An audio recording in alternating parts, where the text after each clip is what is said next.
आदि तीर्थों की यात्रा करके सेतुबंध रामेश्वर पहुंचे। वहां मारुति स्नान करके बैठने ही वाले थे, तभी अचानक वर्षा होने लगी। तब उन्होंने रहने के लिए चट्टानों को खोदकर एक गुफा बनाने का प्रयास किया। यह देखकर मच्छिंद्रनाथ को आश्चर्य हुआ और उन्होंने मारुति से कहा, अरे वानर, तू तो बिल्कुल मूर्ख है। शरीर की रक्षा के लिए तू अभी घर बना रहा है, जबकि वर्षा लगातार बरस रही है। अब तेरा घर कब बनेगा? जैसे घर में आग लगने के बाद कुआं खोदना व्यर्थ होता है, वैसे ही तुम अब घर की तैयारी कर रहे हो। यह क्या बुद्धिमानी है? ये सुनकर मारुति ने पूछा, तुम अपने आप को इतना चतुर समझते हो? कौन हो तुम? मच्छिंद्रनाथ ने उत्तर दिया, मैं एक जति अर्थात योगी हूँ और लोग मुझे मच्छिंद्र कहते हैं। इस पर मारुति ने फिर पूछा, लोग तुम्हें जति क्यों कहते हैं? नाथ ने उत्तर दिया, मेरी शक्ति और प्रताप देखकर लोग मुझे जति कहते हैं। तब मारुति हंसकर बोले, अब तक तो हमने सुना था कि एक ही जति है हनुमान, और अब तुम एक नए जति निकल आए। पर ठीक है, मैं कुछ समय हनुमान के समीप रहा था,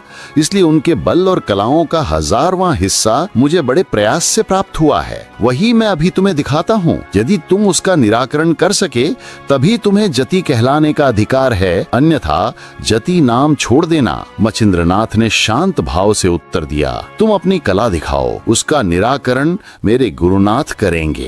ये सुनकर मारुति क्रोधित हो गए। वे तुरंत उड़कर गए और 7 विशाल पर्वत उठाकर नाथ पर डाल दिए। नाथ ने स्थिर स्थिर मंत्र से उन्हें आकाश में ही रोक दिया। फिर मारुति सैकड़ों पर्वत उठाकर फेंकते गए, परंतु नाथ ने उसी मंत्र शक्ति से सबको वहीं जड़ कर दिया। ये देखकर मारुति प्रलयाग्नि के समान भड़क उठे और एक विशाल पर्वत सिर पर उठाकर फेंकने लगे। तभी मच्छिंद्रनाथ ने समुद्र का जल लेकर वायु आकर्षण मंत्र पढ़ा और मारुति पर छिड़क दिया। तत्काल मारुति वहीं स्थिर हो गए। हाथ में उठाया पर्वत भी उनके सिर पर ज्यों का त्यों अटक गया। ये देखकर वायुदेव ने अपने पुत्र को पोट में लिया और मच्छिंद्रनाथ से प्रार्थना की, नाथ, कृपा करके मेरे पुत्र को मुक्त कर दो। नाथ ने उदक मंत्र पढ़कर पुनः जल छिड़का, जिससे पर्वत अपने स्थान पर चला गया और मारुति भी पूर्ववत हो गए। तब मारुति ने नाथ को गले लगाकर धन्य धन्य कहा। वायुदेव ने भी कहा, बेटा मारुति, इस सिद्ध के सामने हमारी शक्ति कुछ नहीं चल सकती,